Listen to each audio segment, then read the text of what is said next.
Hi everybody, this is to help you with CR number 2, question number 3. After watching this helper video, you should be able to answer question number 3 with not a problem.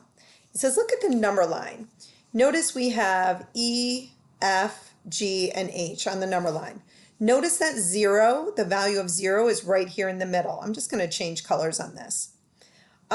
Everything to the right of that 0, remember, are positive numbers, okay? Anything to the right are positive numbers.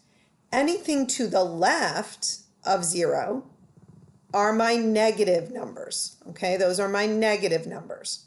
So now let's read the question. It says, what point shows the location of -10 on the number line? Well, first of all, we know that this is -10. And we had already said that negatives run the left side of this 0 center point. So if they're on the left side, the only points that it can be are either E or F.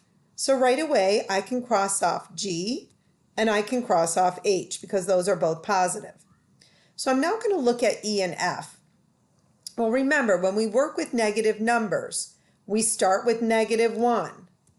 Then -2, then -3, then -4, -5, -6, -7, -8, -9 right here, and then -10. Because remember, left to right, we count starting with -1. So this would actually be -10 because -10 is smaller than -9.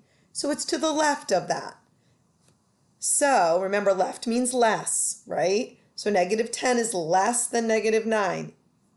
I owe more money if I owe $10 than $9. So I have less money in my pocket because I owe more.